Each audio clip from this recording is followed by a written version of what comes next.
అత్యుత్తమ ప్లేస్మెంట్స్ తో ఎంఎన్సీ కంపెనీలలో ఉద్యోగమే లక్ష్యమా? ఇంజనీరింగ్ చదవాలనే మీ పిల్లల కలని కేజీ రెడ్డి కాలేజ్ తో నిజం చేసుకోండి. హాయ్ నమస్తే, వెల్కమ్ టు ఐడ్రీమ్ మీడియా. నేను మీ యాంకర్ ప్రత్యూష. సో నీట్ ఎగ్జామ్స్కి ప్రిపేర్ అవుతున్న స్టూడెంట్స్ అందరికీ ఫైనల్గా నీట్ డేట్ కూడా డిక్లేర్ అయిపోయింది. May 3కి నీట్ ఎగ్జామ్ డేట్ డిక్లేర్ చేశారనమాట. సో ఎలాగ ప్రిపేర్ అవ్వాలి, మనం ఎలాంటి జాగ్రత్తలు తీసుకోవాలి, ఇవన్నీ కూడా తెలుసుకుందాం. వీటి గురించి క్లీన్ అండ్ క్లియర్గా ఎక్స్ప్లెయిన్ చేయడానికి ఈరోజు మనతో పాటు జోషుల చంద్రశేఖర్ గారు మనతో పాటు ఉన్నారు. సో సార్తో మాట్లాడి మన విషయాలు తెలుసుకుందాం. హాయ్ సార్, ఎలా ఉన్నారు? ఫైన్ అమ్మా, నేను బాగానే ఉన్నాను. నమస్తే. యా సార్, సో ఇప్పుడు +2 అయిపోయిన వాళ్ళకి ఒక శుభవార్త వచ్చిందని చెప్పొచ్చు. అంటే కొంచెం టెన్షన్ కూడా ఫీల్ అవుతూ ఉంటారు. సో నీట్ ఎగ్జామ్ డేట్ కూడా డిక్లేర్ అయిపోయింది May 3కి. సో మనకి ఎగ్జామ్ ఎంత ఇంపార్టెంటో మనం ఫస్ట్ అప్లికేషన్ ఫామ్ని ఫిల్ చేయడం కూడా చాలా ఇంపార్టెంట్ కదా. సో ఏమైనా ప్రికాషన్స్ తీసుకోవాలంటే జాగ్రత్తలు తీసుకోవాల్సి ఉంటుందా స్టూడెంట్స్? ఓకే అమ్మ, ఇందులో ఏంటంటే పిల్లలందరికీ ఆల్రెడీ తెలుసు, జనరల్గా ఫస్ట్ వీక్ ఆఫ్ మేలో ఆ రకంగా ఉంటుందని అందరికీ ఆల్రెడీ తెలిసిన విషయమే ఇది. కరెక్ట్. దాన్ని కన్ఫర్మ్ చేస్తూ వాళ్ళు నీట్ డేట్ అనౌన్స్ చేస్తారు. ఆల్మోస్ట్ వీళ్ళకి ఒక ఐడియా ఉంటుంది, అంటే ఈ పర్టికులర్ టైంలో ఉంటుంది అని చెప్పని. దీంట్లో ఏంటంటే ముందు ఎగ్జామినేషన్ రాయటం, దాని ప్రిపరేషన్ అనేది ఇవాళ కొత్తగా మొదలుపెట్టింది కాదు. వీళ్ళంతా ఆల్మోస్ట్ ఒక 2 ఏళ్ళ నుంచి చేస్తూనే ఉంటారు. వీళ్ళకి బాగానే ఐడియా ఉంటుంది. అయితే ఏంటంటే ఈ ఫిల్లింగ్ అప్లో అంటే ముఖ్యంగా మనం చూసుకుంటే డిస్ట్రిక్ట్స్ వచ్చిన పిల్లలకి, తర్వాత ఇక్కడ ఉన్న పిల్లలకి, వీళ్ళందరికీ చాలా కన్ఫ్యూజన్స్ ఉంటూ ఉంటాయి. అందుకోసం ఏంటంటే ఫస్ట్ ఆన్లైన్లో నీట్ బ్రోషర్ ఒక డౌన్లోడ్ చేసుకుని దాన్ని క్షుణ్ణంగా చదివేసి, ఒకసారి పైనుంచి కింద వరకు చదివేసి, ఒక శాంపుల్ అప్లికేషన్ ఫామ్ ఇస్తాడు, అదొక డౌన్లోడ్ చేసుకుని దాన్ని ఒక ప్రింట్ తీసుకుని దాంట్లో ఉన్నవన్నీ మన డీటెయిల్స్ అని నీట్గా రాసుకుని ఆ తర్వాత ఫిలప్ చేయడం అనేది ఇంపార్టెంట్. ఓకే. అంటే జనరల్గా ఏంటంటే తప్పులు చేస్తూ ఉంటారు పిల్లలు. అవునవును. ఇప్పుడు ఇంకోటి ఏంటి, ఇందులో మెయిన్గా ముఖ్యంగా తప్పులు ఎలా ఉంటాయంటే మొబైల్ నెంబర్ ఇవ్వాలి. మొబైల్ నెంబర్ ఇవ్వాలంటే పిల్లల దగ్గర మొబైల్ నెంబర్ ఉంటే వాళ్ళ నెంబర్ ఇచ్చుకోవచ్చు. పిల్లల దగ్గర మొబైల్ నెంబర్ లేకపోతే ఎవరో ఫ్రెండ్దో లేకపోతే పక్కింటి వాడిదో ఎవరిదో నెంబర్ ఇవ్వడానికి ట్రై చేస్తారు. అలాంటి పనులు చేయకుండా వాళ్ళ పేరెంట్దో లేకపోతే వాళ్ళకి బాగా దగ్గరగా ఉన్న వాళ్ళది ఎవరిదో ఒక నెంబర్ ఇచ్చుకుంటే అది కరెక్ట్గా ఉంటుంది.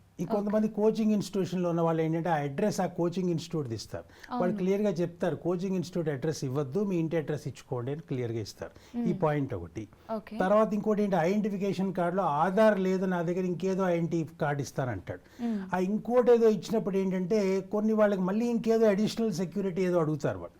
అందుగురించి ఏంటంటే ఈ పాయింట్స్ ఏవైతే కవర్ కావాలో అది క్లియర్గా మొత్తం చదువుకుని ఇన్స్ట్రక్షన్స్, వీళ్ళు రాయాల్సినవన్నీ, ఎక్కడ సెంటరు, తర్వాత ఏంటి ఆ కోడ్స్ ఉంటాయి, వీడు చదువుకున్న క్వాలిఫైయింగ్ డిగ్రీ ఏంటి, అది ఎప్పుడు పాస్ అయ్యాడా లేదా ఆల్రెడీ ఇప్పుడు రాస్తున్నాడా, ఎలిజిబిలిటీ ఏజ్ ఒకటి, అప్పర్ ఏజ్ లిమిట్ ఏమి ఉండదు ఇందులో, మినిమం ఏజ్ నువ్వు క్వాలిఫై అయ్యావా లేదా, ఇవన్నీ వెరిఫై చేసుకుని ఒకసారి బాగా చదువుకుని అదొక రఫ్ షీట్ మీద వాళ్ళు ఇచ్చిన శాంపుల్ షీట్ మీద ప్రింట్ తీసుకుని తర్వాత ఫిలప్ చేయడం అనేది కరెక్ట్ అమ్మా. ఓకే.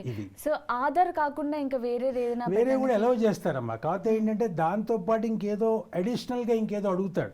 ఆధార్తో పాటు ఇంకేదో ఇవ్వమని డైరెక్ట్గా ఆధార్ అనుకుంటే ఏంటంటే బెస్ట్, ఇంకా ఫర్దర్ ఇంకేమీ వెరిఫికేషన్ అవసరం లేదు. అది ఇవ్వడానికే ట్రై చేస్తే మంచిది. ఆధార్ లేని పిల్లలు ఎవరైతే ఉండరు నాకు తెలిసి, ఉండరు. బట్ బెటర్ టు ఆధార్ ఒకటే పెట్టుకోవడం బెటర్ అంతే. సో సార్ చాలా ఇంపార్టెంట్ కదా నీట్ అనేది. అంటే ఇప్పుడు నీట్ రాయాలనుకున్న ప్రతి స్టూడెంట్స్ కి సో ప్రిపరేషన్ అనేది చాలా ఇంపార్టెంట్. సో వాళ్ళు మంచి స్కోర్ చేయాలనుకుంటే ఎలా ప్రిపేర్ అవ్వాలి ఎగ్జామ్స్ కి? అంటే ఇప్పుడు ఏంటంటే అమ్మా, ఇప్పుడు ఇదివరకు రోజుల లాగా నీట్ ఎగ్జామ్, ఇప్పుడు మేము ఎంసెట్ రాసినప్పుడు ఏంటంటే ఇంటర్మీడియట్ ఎగ్జామ్స్ అయిన తర్వాత ఎంసెట్ ప్రిపరేషన్ మొదలుపెట్టాం. అవును, అయినా కూడా బాగానే రాసేవాళ్ళం మేము. ఇప్పుడు ఏంటంటే ప్రిపరేషన్ కాంపిటీషన్ బాగా పెరిగిపోయింది కాబట్టి వీళ్ళు ఏంటంటే ఆల్మోస్ట్ ఒక 2 ఏళ్ల నుంచి ప్రిపరేషన్ మొదలు పెడతారు. కొంతమంది అయితే 8th క్లాస్ నుంచే మొదలు పెడతారు. 8th, 9th, 10th, 11th, 12th, ఆ తర్వాత రిపిటేషన్ ఇలా నడుస్తూ ఉంటుంది. అంటే వీళ్ళకి ఏవి మిస్టేక్స్ చేస్తున్నారు, ఎక్కడ మిస్టేక్స్ జరుగుతూ ఉంటాయి, ఇది అనాలిసిస్ అనేది చాలా ఇంపార్టెంట్ అమ్మా. టెన్షన్ అనేది ఫస్ట్ తగ్గించుకోవడం చాలా ఇంపార్టెంట్. అంటే టెన్షన్ పెట్టుకున్నందువల్ల ఏమైనా ఒక 2 మార్కులు ఎక్కువ వస్తాయంటే పెట్టుకోండి టెన్షన్, నేను కూడా అగ్రీ చేస్తాను. టెన్షన్ తగ్గించుకుంటే కొన్ని మార్కులు ఎక్కువ రావడానికి అవకాశాలు ఉంటాయి.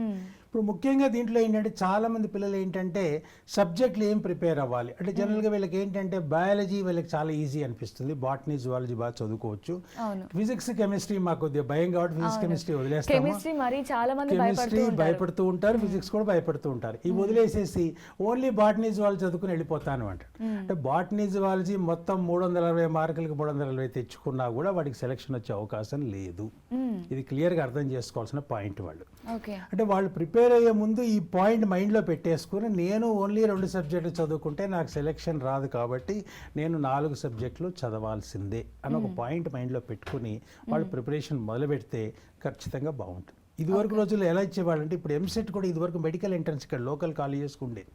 అప్పుడు చాలా మంది పిల్లలు ఏం చేసేవాళ్ళు అంటే బయాలజీ బాగా చేసేవాళ్ళు, ఫిజిక్స్ కెమిస్ట్రీలో మొత్తం ఏలు బీలు పెట్టేసి వదిలేసేవాళ్ళు. అంటే అంత దారుణమైన పరిస్థితిలో వాళ్ళు ఫిజిక్స్ కెమిస్ట్రీ ఉండేది. అదే కనుక నీట్లో కనుక వాళ్ళు చేయాలని కనుక చూస్తే మటుకు ఖచ్చితంగా వాళ్ళకి సెలక్షన్ వచ్చే అవకాశం లేదు. 360 మార్కులకి 360 బయాలజీలో తెచ్చుకున్నా కూడా వాళ్ళకి సెలక్షన్ రాదు. అందుకోసం ఏంటంటే వాళ్ళు ఫిజిక్స్ కెమిస్ట్రీ మీద కూడా ఫోకస్ చేయడం అనేది ఖచ్చితంగా అవసరం అమ్మా. ఓకే, సో నార్మల్గా పేరెంట్స్ ప్రెజర్ కూడా చాలా ఎక్కువ ఉంటుంది sir. At the same time వాళ్ళకి ఇప్పుడు ఇంకా బోర్డ్ ఎగ్జామ్స్, ఇంటర్ ఎగ్జామ్స్ కూడా స్టార్ట్ అవ్వలేదు.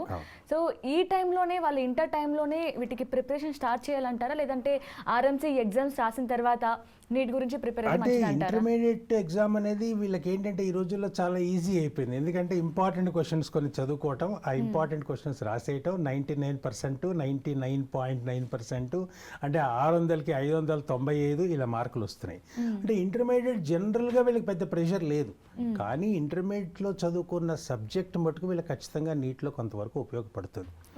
అంటే వీళ్ళ ప్రిపరేషన్ ఇప్పుడు మొదలగాలి, ప్రిపరేషన్ ఎప్పుడో మొదలైపోయింది. ఇప్పుడే ఇవాళ మొదలు పెడతా ప్రిపరేషన్ అంటే మటుకు చాలా వెనకాల పడినట్టు వాడు. కానీ ప్రిపరేషన్ అనేది ఇంటర్మీడియట్ నెగ్లెక్ట్ చేసి నీట్ ఇప్పుడు చదవాలని నేను చెప్పను. ఇప్పుడు ఫర్ ఎగ్జాంపుల్ ఏంటంటే వాళ్ళు ఒక 8 అవర్స్ చదువుతుంటే ఒక 4 అవర్స్ ఇంటర్మీడియట్ చదువుకుని ఒక 4 అవర్స్ నీట్కి చదువుకోవటం కరెక్ట్. వాళ్ళు ఇంటర్మీడియట్ కనుక బాగా ఆల్రెడీ చేసేసి ఉండి నాకు ఖచ్చితంగా కాన్ఫిడెన్స్ ఉంది, నేను లాంగ్వేజెస్లో కూడా బాగా చేయగలుగుతాను అనే వాళ్ళు కనుక ఉంటే వాళ్ళు ఖచ్చితంగా నీట్కి చదువుకోవటం మంచిది. పేరెంట్స్ ప్రెషర్ అనేది ఎప్పటి నుంచో ఉంది. మేము చదువుకున్నప్పుడు మాత్రం పేరెంట్స్ ప్రెషర్ లేదు. మేము 40% వచ్చిన మా ఇంట్లో హ్యాపీగా ఉండేవాళ్ళు. ఎందుకంటే వాళ్ళకి ఏం నమ్మకం అంటే ఏదో ఒక జాబ్ వస్తుంది వీడికి అని చెప్పని. ఈ రోజుల్లో ఏంటంటే పేరెంట్స్ ప్రెషర్ అనేది తగ్గిస్తేనే పిల్లలకి కొంచెం బెటర్గా చేయగలుగుతారు. ఇది క్లియర్గా నేను చెప్పాను. మనం అర్థం చేసుకోవాల్సిన పాయింట్ ఏంటంటే మనం వాళ్ళకి కావాల్సిన అనుకూలమైన వాతావరణం, వాళ్ళకి కావాల్సిన ఫెసిలిటీస్, వాళ్ళకి కావాల్సిన పుస్తకాలు, వాళ్ళకి కావాల్సిన మెటీరియల్ మనం అందజేయడం వరకే మన బాధ్యత. సరే, ఇంకొకటి ఏంటంటే చాలా మందికి ఇప్పుడు నీట్ ఇంట్రెస్ట్ ఉండదు, బట్ ఈ పేరెంట్స్ ప్రెజర్ వల్ల, అంటే నేను అనుకున్నాను లేదంటే నా కళ నిన్ను డాక్టర్గా చూడడం అని ఇలాంటి రుద్దుతూ ఉంటారు. సో అది ఎంతవరకు కరెక్ట్ అంటారు? అంటే పిల్లలు ఇంట్రెస్ట్ లేని వాళ్ళు ఎవరుంటారంటే లెక్కలు రాని వాళ్ళు నీట్కి వెళ్తారు. అంటే జనరల్గా లెక్కలు బాగా చేయలేని వాళ్ళందరూ ఇంజనీరింగ్కి వెళ్తారు. ఎవరైతే లెక్కలు రావో వాళ్ళు నీటి కోసం వస్తారు. ఎస్పెషల్లీ చాలా మందిని మనం కనుక చూసుకుంటే నీటికి ఎందుకు వస్తున్నాం అంటే నేను ప్యాషన్ తోటి నీటికి వచ్చాను అని చెప్పేవాళ్ళు చాలా తక్కువ మంది ఉంటారు. వీళ్ళందరూ ఎవరుంటారంటే లెక్కలు రాని వాళ్ళు, ఫిజిక్స్ సరిగ్గా ఇష్టం లేని వాళ్ళు, లేదా ఫిజిక్స్ సరిగ్గా చేయలేని వాళ్ళు, కెమిస్ట్రీ సరిగ్గా రాదనుకునే వాళ్ళు నీటికి వస్తారు. సో దీంట్లో వచ్చిన వాళ్ళందరికీ ఏంటంటే ఆప్షన్ లేదు కాబట్టి ఇందులోకి వచ్చిన వాళ్ళు చాలా మంది ఉంటారు. నిజంగా ఇంట్రెస్ట్ ఉండి ప్యాషన్ తోటి మెడిసిన్లో నేను వెళ్ళాలి అనుకునే వాళ్ళు కొంతమంది ఉంటారు. వెనకాల పేరెంట్స్ ఆల్రెడీ డాక్టర్స్ అయిన వాళ్ళు, అలాంటి వాళ్ళు ఎవరు ఉంటే వాళ్ళు ప్యాషన్తో వచ్చిన వాళ్ళు ఉంటారు. కానీ చాలా మంది ఏంటంటే ఇంకా వాళ్ళ దగ్గర వేరే ఆప్షన్ లేదు, లేదా కామర్స్కి వెళ్ళాలి. సో కామర్స్ ఇష్టం లేకుండా ఇంజనీరింగ్ రాకుండా చివరికి వచ్చిన వాళ్ళు మీ దీంట్లో మెడికల్ దీనికి వచ్చిన వాళ్ళు చాలా మంది ఉంటారు. అంటే వీళ్ళు ఏంటంటే ఏదో చాయిస్తో వచ్చిన వాళ్ళు కాదు, అంటే గతి లేక వచ్చిన వాళ్ళు చాలా మంది ఉంటారు ఇందులో. సరే, ఇందాక మీరు అన్నట్లు అంటే ఒకప్పుడు మేము జస్ట్ ఇంటర్మీడియట్ ఎగ్జామ్స్ అయిపోయిన తర్వాత ప్రిపేర్ అయ్యే వాళ్ళం, అప్పుడు కూడా మాకు ఆరామ్స్ ఎగ్జామ్స్ రాసేవాళ్ళం అని చెప్పారు. బట్ ఇప్పుడు చాలా వరకు నిజంగానే మీరు అన్నట్లు 10th నుంచి 8th నుంచి కూడా ప్రిపరేషన్ స్టార్ట్ చేస్తున్నారు. కానీ ఎందుకు మంచి ర్యాంక్స్ రావట్లేదు? స్టూడెంట్స్ అనుకున్న స్థాయిలో వెళ్ళట్లేదు. 1 నుంచి 100 వరకు 100 ఉంటాయి నంబర్లు. 1 నుంచి 100 వరకు 1000 ఉండవు కదా. అంటే ఏంటి, ఎంత చదివినా కూడా ఆ సెగ్మెంట్ ఆఫ్ పిల్లలు ఎవరైతే సెలెక్షన్ వస్తారో వాళ్ళది ఫిక్స్ అయ్యి ఉంది ఆల్రెడీ. అంటే వాళ్ళు ఏంటంటే ఇందులో ఎట్లా ఉంటుందంటే బార్డర్లో ఉన్నవాళ్ళు లేకపోతే మరీ కింద ఉన్నవాళ్ళు ఎందుకు నాకు సెలెక్షన్ రావట్లేదు అంటే దీంట్లో మెజారిటీ ఆఫ్ ద టైమ్స్ ఏమవుతుందంటే అమ్మా వాడికి అసలు ఆ దాని మీద ఇంట్రెస్టే లేదు. వచ్చాడు, ఒక ఇంజనీరింగ్ కాలేజ్లో చేరదామా లేకపోతే ఒక మెడికల్ కాలేజ్లో చేరదామని చదువు మొదలుపెట్టాడు. మొదలుపెట్టిన తర్వాత సపోజ్ ఇప్పుడు ఒక సెలెక్షన్ ఒక 720 మార్కులకు ఒక 550 మార్కులకు సెలెక్షన్ వస్తుంటే వీడు ఒక 400 దగ్గర ఉంటే వీడు కొంచెం కష్టపడితే వీడు 500 దానికి రావడానికి అవకాశం ఉంటుంది. 720 మార్కులు వీడు రాస్తే వీడికి మార్క్ టెస్ట్లలో 200, 110, 150 వచ్చిన వాడు ఎంత కష్టపడ్డా కూడా వాడికి ఆ సెలెక్షన్లో రావడానికి ఆ టైం సరిపోదు. వాళ్ళు అందుకోసం ఏం చేయాలి, ఎక్కడ నేను లోపం ఉంది ఆ మొత్తం లిస్ట్ అవుట్ చేసుకుని ఒక ఏడాది మొత్తం ఒక అనాలిసిస్ చేసుకుని క్లియర్గా చదువుకుంటూ ఫస్ట్ వాడు ఒక సగం మార్కులకి పట్టుకొస్తే అప్పుడు వాడికి కొద్దిగా ఏమొచ్చిందంటే ధైర్యం వస్తుంది. ఇక్కడ ఏంటంటే ప్రపంచకంలో ఎవ్వరూ ఆ పిల్లాడికి సెలక్షన్ తెప్పించలేరు, వాడు తప్పితే. వాడు కనుక నేను చదువుకుంటాను అని ఒక నమ్మకంతో ముందుకు కనుక వెళ్తే 200 మార్కులు వచ్చిన వాడు 400 తెచ్చుకోగలడు, 400 తెచ్చిన వాడు 550 తెచ్చుకోగలడు, 550 వచ్చిన వాడు 600 తెచ్చుకోగలడు. ఇది మెయిన్ అమ్మా, ఇది ముఖ్యమైన పాయింట్. ఇది చాలా చక్కగా చెప్పారు సార్.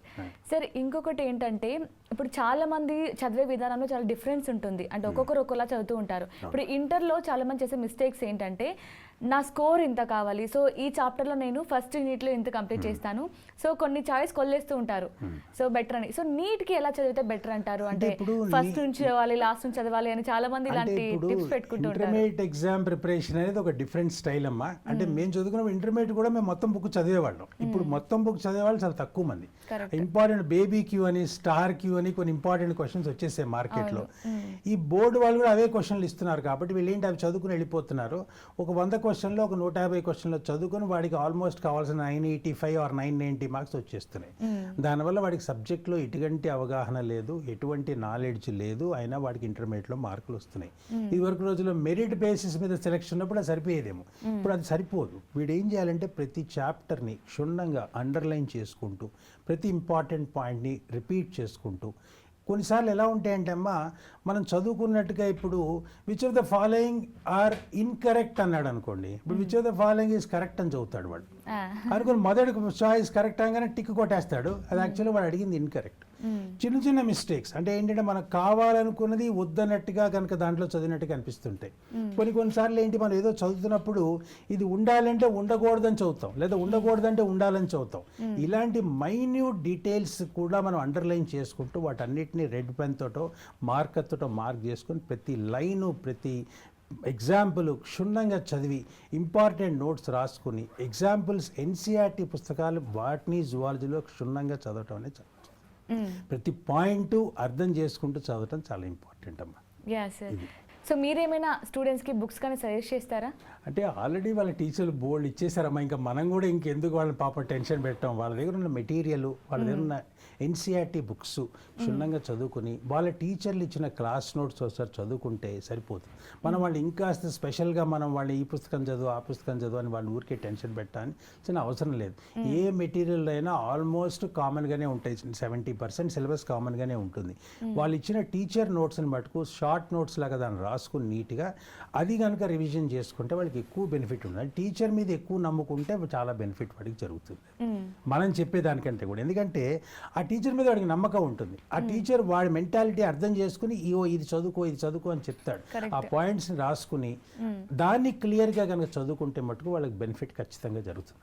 సార్ ఇందాక మనం మాట్లాడుకున్నట్లే చాలా మంది ఎగ్జామ్ అనగానే చాలా మంది బాగా ప్రిపేర్ అవుతూ ఉంటారు, బట్ ఎగ్జామ్ దగ్గరికి వెళ్ళగానే ఒక తెలియని టెన్షన్ రావడం, యాంగ్జైటీ ఫీల్ అవ్వడం, ఇలాంటి సరిగ్గా అంటే అక్కడ ఉన్న వర్డ్ కంటే డిఫరెంట్ వర్డ్ చదివేసి మిస్టేక్స్ చేయడం, ఇలాంటివన్నీ చేస్తూ ఉంటారు.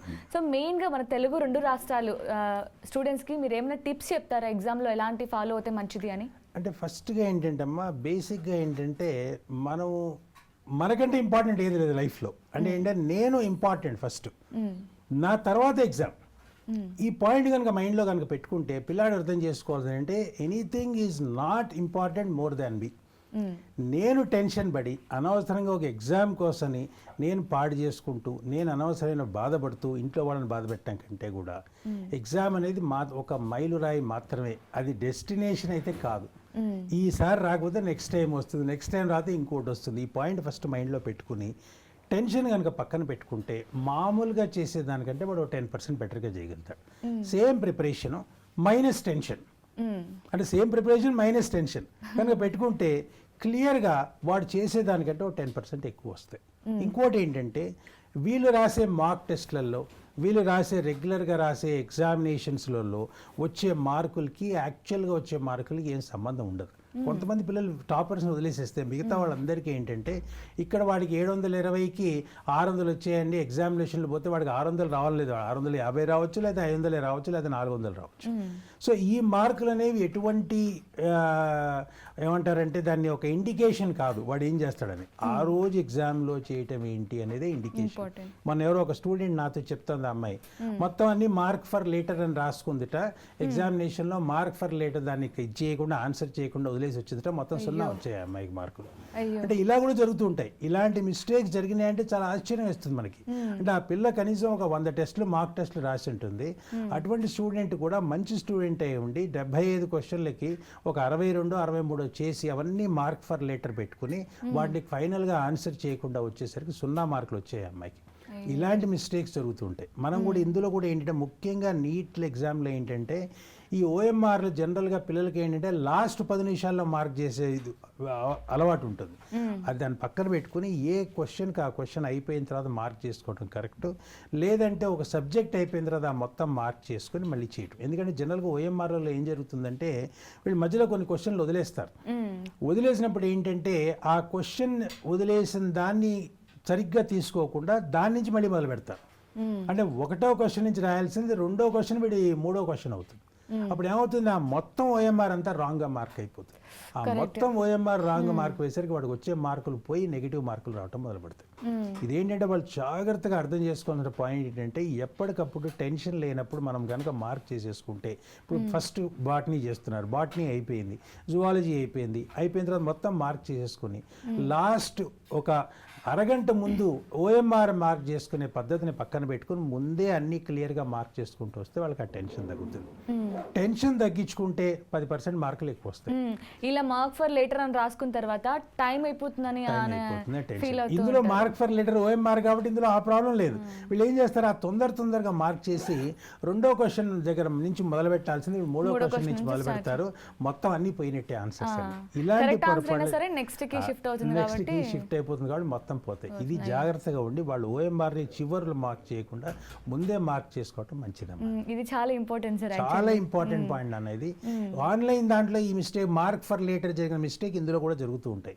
ఆ మిస్టేక్స్ లేకుండా నీట్గా హాల్ టికెట్ నెంబర్ అవన్నీ కరెక్ట్గా రాసి నీట్గా రాసుకుంటే వాళ్ళకి వచ్చే మార్కుల కంటే 10% మార్క్స్ ఎక్కువనే రావడానికి అవకాశాలు ఉంటాయి. సార్ ఈ ఇయర్ ఎలా ఉండిపోతుంది సార్ మన నీట్ ఎగ్జామినేషన్? అంటే ప్రీవియస్ ఇయర్కి ఈ ఇయర్కి ఏమైనా డిఫరెన్స్ ఉండబోతుందా? అంటే ఈ ఇయర్ ఎలా ఉంటుందని ఈవెన్ పేపర్ చెక్ చేసిన వాళ్ళు కూడా తెలియదమ్మా ఉన్నమాట, వాస్తవంగా చెప్తున్నా. కాకపోతే ఏంటంటే ఇప్పుడు ఇదివరకు అంటే లాస్ట్ ఇయర్ టు ముందు కనుక చూసుకుంటే చాలా మంది పిల్లలకి 720 on 720 వచ్చాయి. అక్కడ ఏదో కొన్ని దగ్గర ఏదో ఇబ్బందులు ఏవో జరిగినాయి, గొడవలు జరిగినాయి, ఇవన్నీ కూడా పక్కన పెట్టేసుకుంటే 720 on 720 వచ్చే పిల్లలు చాలా మంది ఉండేవాడు. అంటే ఒక అట్లీస్ట్ ఒక 30 మందో 50 మందో 100 మందో ఉండేవాడు. లాస్ట్ ఇయర్ కనుక చూసుకుంటే అవుట్ ఆఫ్ 720 686 మ్యాక్సిమం వచ్చింది. అంటే వీళ్ళు ఏం చేశారు, పేపర్ని కొద్దిగా టఫ్ చేశారు. పేపర్ని టఫ్ చేయడంలో వాళ్ళ ఉద్దేశం ఏంటంటే ఆ టాప్లో కాంపిటీషన్ కొట్టుకోవటం కంటే కూడా కొంత ఫిజిక్స్ కెమిస్ట్రీని కొంతగా డిఫికల్ట్గా చేసి మెయిన్స్ లెవెల్లో కొన్ని క్వశ్చన్స్ ఉన్నాయి. అంటే జేఈ మెయిన్స్ లెవెల్లో నీట్లో ఇచ్చారు క్వశ్చన్స్. దానివల్ల పిల్లలు ఏంటంటే కొద్దిగా కన్ఫ్యూజ్ అయ్యి ఆ ఎగ్జామినేషన్లో కొంచెం వాళ్ళకి ఏంటంటే ఒకటేసారి అలాంటి పేపర్ చూడంగానే కొంచెం భయం వేసి చాలా మంది ఆ ఎగ్జామ్ని సరిగ్గా చేయకుండా వచ్చిన వాళ్ళు ఉన్నారు లాస్ట్ ఇయర్. అంటే ఈసారి కూడా పేపర్ మనం ఏంటంటే లాస్ట్ ఇయర్ లాగానే డిఫికల్ట్గా ఉంటుంది అని ఎక్స్పెక్ట్ చేసుకుని పోవటం మంచిది. అంటే వీళ్ళకి ఇప్పుడు ఆల్రెడీ రాసిన మార్క్ టెస్ట్ అన్నింటిలో వీళ్ళకి ఆల్రెడీ జేఈ అడ్వాన్స్లలో క్వశ్చన్లు ఇచ్చేసి ఉంటారు. వీళ్ళు ఈ కోచింగ్ ఇన్స్టిట్యూట్ వాళ్ళు నాశనం చేస్తూ ఉంటారు వీళ్ళని. వాళ్ళు ఏం చేస్తారు, లాస్ట్ ఇయర్ పేపర్ డిఫికల్ట్గా వచ్చింది మరి ఇంకా డిఫికల్ట్గా వస్తుందని చెప్పి ఇంకా డిఫికల్ట్ క్వశ్చన్స్ ఇద్దామని ఇచ్చి వీళ్ళని ఆల్రెడీ తయారు చేశారు.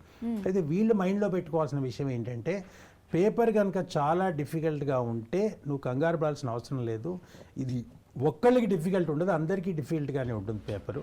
దానికోసం ఏంటంటే మనం ఇందులో మాట్లాడాల్సిన పాయింట్ ఏంటంటే పేపర్ డిఫికల్ట్గా ఉంటే కంగారు పడాల్సిన అవసరం లేదు, పేపర్ సింపుల్గా ఉంటే మరీ ఎక్కువగా ఆనందపడాల్సిన అవసరం లేదు.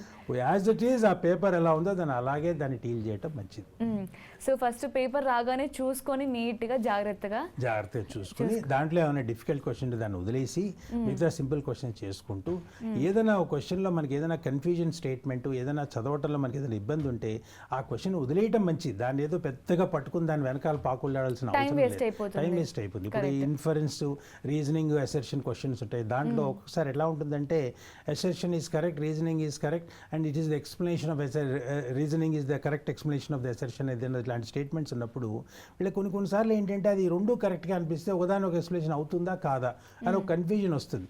ఆ వచ్చినప్పుడు అలాంటి క్వశ్చన్ వదిలేయడం బెటర్. అంత పెద్ద కష్టపడాల్సి దాన్ని చేయాల్సి 1-2 క్వశ్చన్లు వదిలేసిన మీకు నష్టమేం లేదు. అలాంటి క్వశ్చన్స్ ఏమన్నప్పుడు దాన్ని ఎక్కువగా టెన్షన్ పెట్టి ఎక్కువ టైం పెట్టకుండా వాటిని వదిలేసేసి మిగతా క్వశ్చన్లు చేసుకోవడం మంచిది. Okay sir. చాలామంది ఏంటంటే స్టూడెంట్స్ నీట్ రాయాలి, మేము మెడిసిన్ చదవాలని చాలామంది కళ ఉంటుంది. బట్ ఫీజెస్ చూస్తే ఏమో చాలా హైలో ఉంటాయి.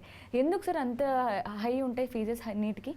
అంటే ఇప్పుడు దేనికైనా కూడా ఒక పర్టికులర్ ఎగ్జామ్ కానీ లేకపోతే ఒక పర్టికులర్ కోర్స్ కానీ చేయడానికి ఒక మినిమం ఖర్చు అనేది జరుగుతుంది. అంటే ఇప్పుడు ఒక విద్యార్థి మీద గవర్నమెంట్ స్పాన్సర్డ్ ఇన్స్టిట్యూషన్స్లోనే వాళ్ళు బోళ్ళంత పెడతారు డబ్బులు. ఒక స్టూడెంట్ ఒక మెడిసిన్ చేసి బయటికి రావడానికి వాడి మీద బోళ్ళంత ఇన్వెస్ట్మెంట్ కాలేజ్ చేయాల్సి వస్తుంది.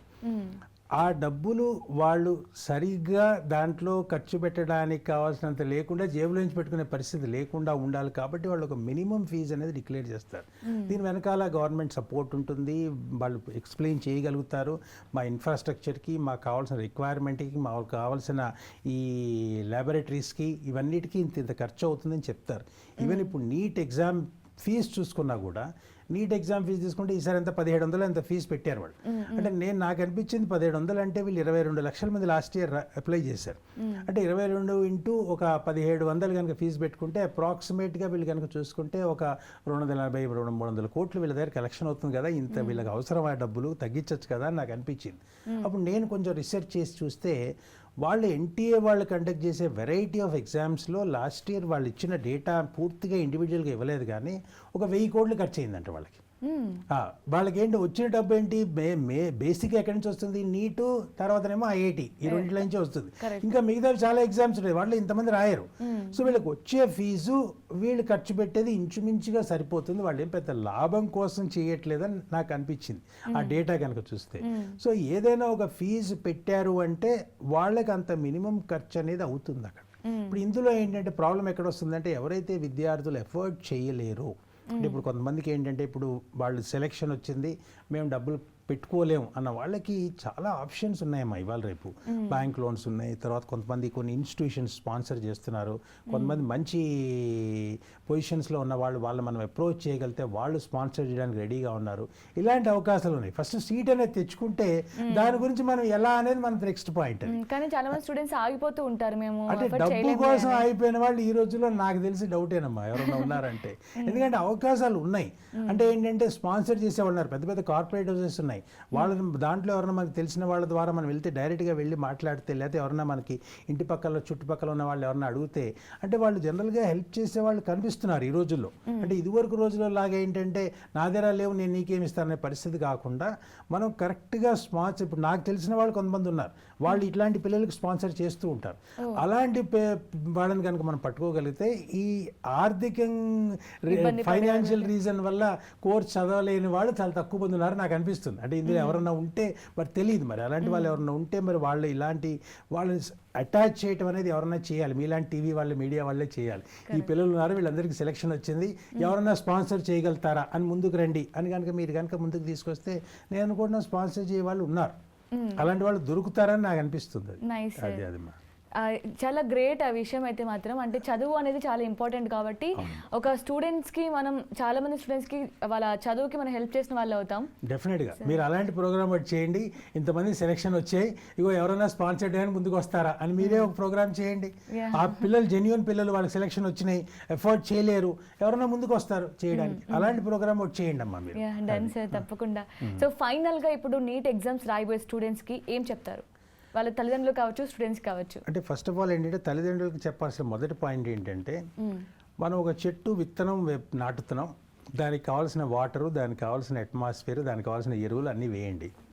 కానీ మీరు ఒక వరి గింజ వేస్తే గోధుమ చెట్టు అయితే రాదు.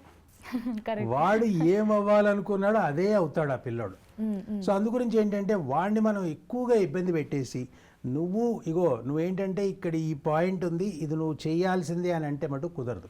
వాడికి కావాల్సిన అట్మాస్ఫియరు, వాటరు, అన్నీ ప్రొవైడ్ చేసి వాడు ద బెస్ట్ చేయడానికి కావాల్సిన అవకాశాలు మీరు వాడికి ప్రొవైడ్ చేస్తే వాడు ఖచ్చితంగా బాగా చేయగలుగుతాడు. ఇది ఫస్ట్ పాయింట్. ఓకే. రెండో పాయింట్ ఏంటంటే పిల్లలకు అర్థం చేసుకోవాల్సిన పాయింట్ ఏంటంటే పేరెంట్స్ డ్రీమ్స్ మీ మీద పెట్టుకున్నారు, కానీ అట్ ది సేమ్ టైం మీరేదో చేసి వాళ్ళని ఉద్ధరిస్తారనే పద్ధతి లేదు ఈ రోజుల్లో. ఇదివరకు ఎలా ఉండేదంటే ఈ పిల్లలు పైకి వచ్చి నన్ను చూస్తారు అనే ఒక అవకాశం అనే ఒక ఫీలింగ్లో పేరెంట్స్ ఉండేవాళ్ళు. ఈ రోజుల్లో అలాంటి పేరెంట్స్ ఎవరు లేరు. పేరెంట్స్కి ఏంటంటే వీడు చదువుకొని వీడు బాగుపడితే వీడు బాగుంటాడు అనే ఫీలింగ్ తప్పితే వీడు చదివి నాకేదో డబ్బులు ఇస్తాడనే ఫీలింగ్ అయితే లేదు. అందుకోసం పిల్లలు అర్థం చేసుకోవాల్సిన పాయింట్ అంటే ఎప్పుడైనా వాళ్ళు ఏదైనా ఇమోషనల్గా ఏదైనా పాయింట్ అన్నప్పుడు వాళ్ళు కూడా రియాక్ట్ కాకుండా నేను చదవడానికి ట్రై చేస్తున్నాను ఒక పాయింట్ క్లారిఫై చేయడం ఇంపార్టెంట్ అమ్మా. ఇంకొక విషయం ఏంటంటే బేసిక్గా ఏంటంటే వాళ్ళు ఏదైతే సబ్జెక్ట్ వాళ్ళకి బాగా వచ్చో ఆ సబ్జెక్ట్లో ఇంపార్టెంట్ నోట్స్ ఇంపార్టెంట్ పాయింట్స్ రాసుకోవటం, షార్ట్ నోట్స్ రాసుకోవటం, ఎస్పెషల్లీ ఫిజిక్స్ అండ్ కెమిస్ట్రీ కనుక వాళ్ళు వీక్గా ఉంటే దాంట్లో ఏ చాప్టర్స్ వాళ్ళు వీక్గా ఉన్నారు, ఏ చాప్టర్స్ బెటర్గా ఉన్నారు ఒక లిస్ట్ రాసుకొని దాన్ని చదువుకోవటం అనేది చాలా ఇంపార్టెంట్ అమ్మా. ఫైనల్గా ఏంటంటే టెన్షన్ తగ్గించుకోండి, వచ్చింది వస్తుంది, ఇది ఫెయిన్ అంతే. Nice sir, thank you so much sir. Thank you అమ్మా, నమస్తే.